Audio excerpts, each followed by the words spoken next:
Merci de nous préférer sur Bénin Business 24 pour vous informer. Bonsoir, voici le sommaire.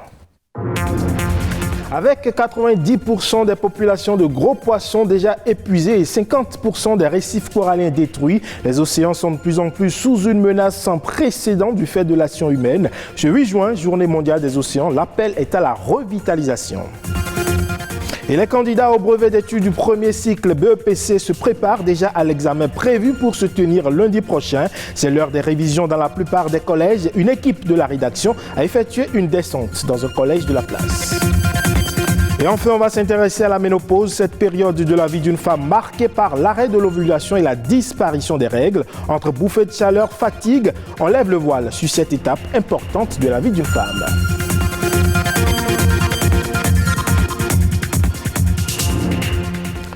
Bienvenue à vous, si vous nous rejoignez. Elle couvre plus de 70% de la planète, sont source de vie et soutiennent la subsistance de l'humanité entière et celle de tous les autres organismes sur Terre. Ce sont les océans. Partout dans le monde, chaque année, le 8 juin est souligné comme étant la journée mondiale des océans. Cette journée appelle à se mobiliser et à s'unir autour d'une gestion plus durable des océans et à sensibiliser le public sur la place fondamentale qu'ils occupent dans l'écosystème. C'est également une occasion pour lever le voile sur les menaces auxquelles les océans font face à cause des activités humaines. Et parlant justement des activités humaines, il faut dire que celles qui sont menées à côté des océans entraînent de graves conséquences sur l'état de l'environnement marin. Et sachant que l'océan est la clé de l'économie avec environ 40 millions de personnes employées par les industries océaniques d'ici 2030, les scientifiques alertent sur la dégradation des océans. En cause donc les activités économiques. Explication à travers cette interview. Les océans se portent très mal. Ça s'explique par le fait que nous-mêmes, nous polluons l'océan par les déchets d'origine terrestre. Les déchets que nous produisons dans toutes nos activités. Nous allons, disons, des plastiques, les batteries, les piles que nous jetons en mer. Même si ce n'est pas directement en mer que nous jetons, disons, dans nos lagunes, dans nos lacs, et plus précisément, dans le chenal, nos océans sont vraiment en danger. C'est pourquoi il faut qu'aujourd'hui, tout le monde participe à la préservation de l'océan en gérant au mieux les déchets que nous utilisons, les déchets que nous générons. Les femmes doivent être impliquées davantage parce que si nous prenons les femmes, disons, intellectuelles par exemple, c'est-à-dire ceux qui ont des diplômes pour pouvoir exercer une activité, nous en avons très peu dans les activités liées aux travaux de la mer, c'est-à-dire les océanographes femmes, il en existe très peu. Mais par contre, nous avons les mareyeuses, c'est-à-dire les femmes qui traitent les produits halieutiques post-capture. Nous avons ces femmes-là qui sont là pour pouvoir traiter les produits et les mettre sur le marché. En général, il faut voir seulement notre berge lagunaire si vous allez à Dantokpa aujourd'hui. Et tout ça là, ça rentre dans la mer. Donc, si nous continuons ainsi à jeter les déchets, disons, dans nos plans d'eau intérieurs et dans les lagunes, ça veut dire que nous finirons vraiment par ne plus exister. Parce que si l'océan disparaît, ça veut dire que nous aussi, notre vie est hypothéquée, nous risquons de disparaître aussi. En plus des océans, ce 8 juin, on célèbre aussi la journée mondiale anti-contrefaçon. La contrefaçon se définit comme la reproduction, l'imitation ou l'utilisation totale ou partielle d'un droit de propriété intellectuelle sans l'autorisation de son propriétaire. La contrefaçon a des effets très dommageables pour les petites et moyennes entreprises. L'objectif donc de cette journée est de sensibiliser le grand public aux conséquences de la contrefaçon, tant du point de vue économique que de celui de l'environnement ou encore de la santé. Et vous le savez, les examens de fin d'année ont démarré depuis quelques jours. Lundi prochain, ce sera le tour du brevet d'études du premier cycle. En prélude donc à cet examen, les candidats consacrent les dernières heures aux révisions et cela sous la supervision de leurs enseignants. Kinet Sagbo et Sabirat Ao nous montrent ici comment s'effectuent les révisions dans un collège de la place. Les résultats sont consignés dans le tableau suivant. Document 3. Encore quelques jours pour ces candidats à l'examen national du brevet d'études du premier cycle. Ici au CEG Zobo dans le littoral, c'est l'heure des révisions. Avec leurs enseignants, ils revisitent le programme de l'année. Nous sommes en train de faire des séances de bachotage. On a commencé depuis près de 2 semaines. Donc ça évolue normalement. On est en train de réviser. On fait une révision générale avec les élèves. On va parcourir tout le programme.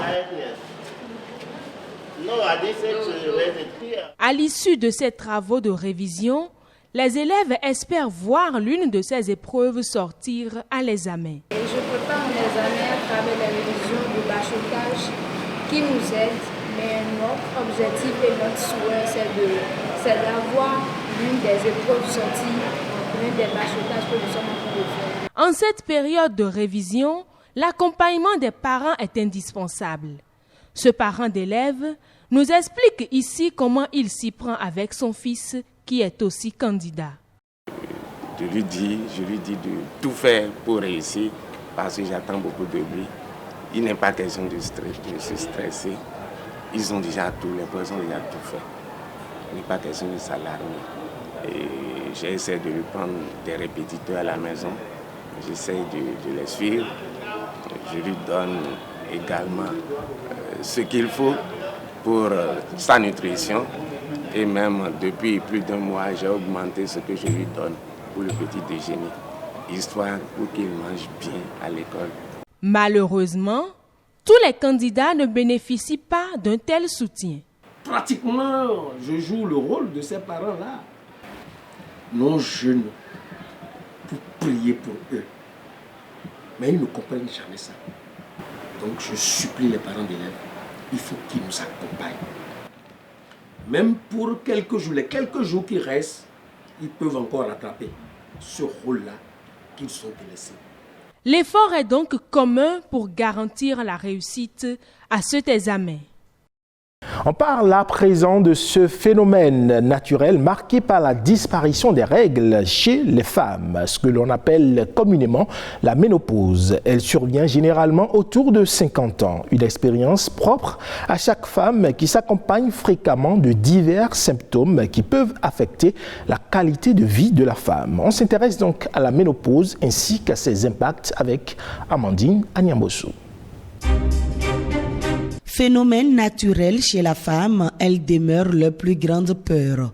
Le passage à la ménopause décèle certaines craintes, car souvent considérée comme une calamité ou une maladie.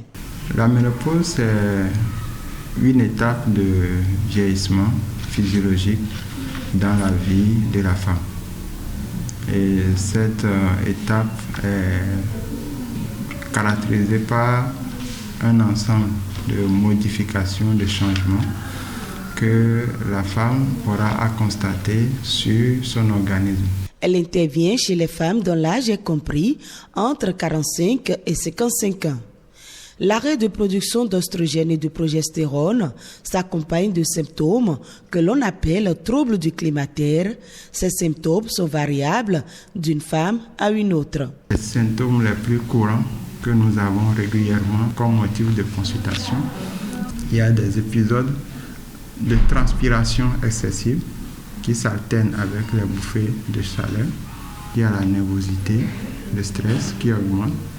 Il faut reconnaître également que suite à ces modifications hormonales, la femme dans cette période est susceptible de développer plusieurs pathologies liées à d'autres organes tels que sur le plan cardiovasculaire. Il y a certaines substances qu'elle aura en manque, comme par exemple la chute du taux de calcium. Il n'existe pas de traitement à proprement parler pour ce phénomène. En revanche, des solutions existent pour atténuer les symptômes. La femme est exposée à plusieurs facteurs de risque. Déjà, au plan psychologique, il faut que la femme comprenne que c'est une étape physiologique, ce n'est pas la fin de la féminité.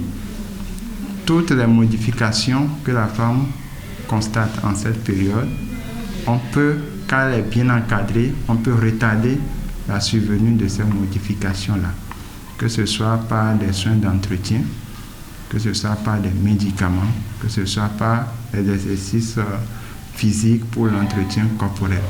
Donc il y a tout un arsenal de choses qu'on peut utiliser pour permettre à la femme de toujours bien se valoriser pendant cette période, même après la ménopause. La ménopause est encore un sujet tabou dans nos sociétés. Elle n'est pas un drame. Bien vivre sa ménopause dépend du corps, de la tête et de l'environnement. On s'intéresse à présent à l'actualité de ces dernières 48 heures au plan national. C'est la Nation en bref, une préparation et une présentation de Nadège Omolade Sani.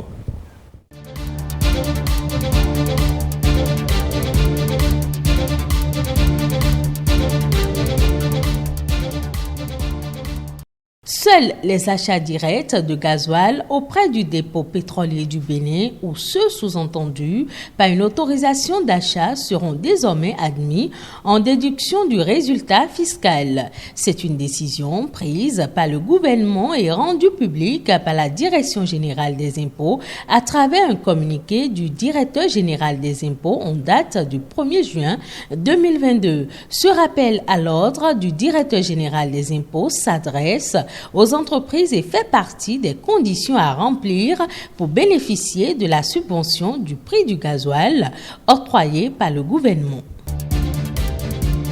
L'opérationnalisation de la Cour des comptes sera effective dans les jours à venir. La haute juridiction en matière de contrôle des comptes de l'État dispose désormais de tous les tests nécessaires pour son fonctionnement. La dernière loi en date porte sur les règles de procédure nécessaires à son office. Il s'agit de la loi 2022-08 portant règles particulières de procédure suivies devant la Cour des comptes. Le test a été adopté à l'unanimité mardi dernier par les députés. Le ministère de l'Industrie et du Commerce poursuit la lutte contre la violation du prix de section de l'huile végétale raffinée fixé à 1300 francs CFA par le gouvernement. Plusieurs supermarchés et certains commerçants ont été épinglés après une descente sur le terrain de la direction départementale de l'industrie et du commerce de l'Atlantique littoral. L'équipe de contrôle a donc procédé à des saisies conservatoires de la quantité du produit trouvé dans les rayons et mis sous convocation les contrevenants qui auront à s'expliquer. Selon l'équipe, une amende pécuniaire ou une sanction pénale est prévue selon le cas pour ces contrevenants.